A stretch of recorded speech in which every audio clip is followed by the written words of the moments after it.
नमस्कार, आप देख रहे हैं नेक्स्ट 9 न्यूज़ और मैं हूं आपके साथ मनीष कुमार सैनी। समाजवादी पार्टी के मुखिया अखिलेश यादव ने मंगलवार को एक प्रेस कॉन्फ्रेंस के दौरान स्पष्ट कर दिया है कि वह महाकुंभ में हिस्सा लेने जाएंगे। समाजवादी पार्टी के मुखिया अखिलेश यादव ने अपने बयान में कहा कि कुंभ में हम जाएंगे, हम पुण्य धुलने जाएंगे और सरकार पाप धुलने जाएगी।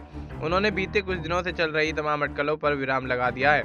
अखिलेश यादव की ये प्रेस कॉन्फ्रेंस लखनऊ के सपा कार्यालय में हुई है। अखिलेश यादव ने अपनी प्रेस वार्ता के दौरान संबल के मामले पर कहा कि आखिरकार इतनी जल्दी क्या थी सर्वे को लेकर। जब प्लेसेस ऑफ वर्शिप एक्ट है उसके तहत आप सर्वे नहीं कर सकते, लेकिन सरकार अधिकारियों ने सोची समझी रणनीति के तहत यह काम किया है। वहां हुई हिंसा पर उन्होंने कहा, भारतीय जनता पार्टी के लोग जो सरकार में बैठे हैं भाईचारे के पक्ष में नहीं है, यह दरारवादी पार्टी है। इनके लिए इंसान के जीवन का कोई मोल नहीं है। बीते उपचुनाव में कुंदरकी के नतीजों का जिक्र करते हुए अखिलेश यादव ने कहा कि जो पुलिस और प्रशासन के माध्यम से वोट पड़वाए गए, जो वीडियो निकले और तस्वीरें सामने आई, उससे आम जनमानस जान गया है कि कुंदरकी में जो वोट की लूट हुई, उन्होंने चुनाव नहीं कराया है, पुलिस के माध्यम से वोट लूटे हैं।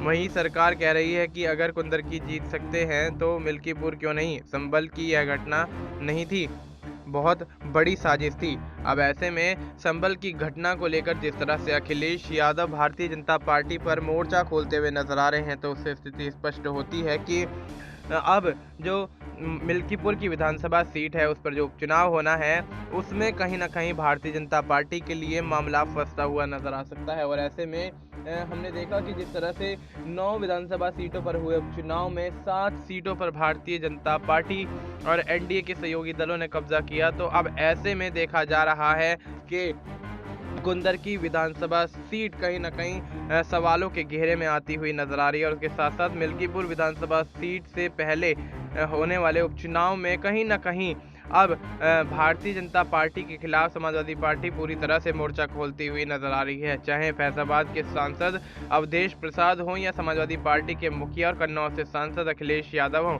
समाजवादी पार्टी कुनबे के हर एक शख्स का यही कहना है कि मिल्कीपुर में कहीं ना कहीं विधानसभा चुनाव जब होगा तो जीत दर्ज करते हुए नजर आएंगे। अब देखना यही होगा कि मिल्कीपुर विधानसभा में उपचुनाव होने के बाद आखिर किसका पलड़ा भारी होता हुआ नजर आता है, किसको इस विधानसभा सीट से जीत मिलती हुई नजर आती है। फिलहाल आपको इस मुद्दे पर क्या कुछ लगता है, आप अपनी राय हमें कमेंट करके बता सकते हैं। बाकी देश और दुनिया से जुड़ी तमाम जानकारी के लिए आप देखते रहिए नेक्स्ट 9 न्यूज़।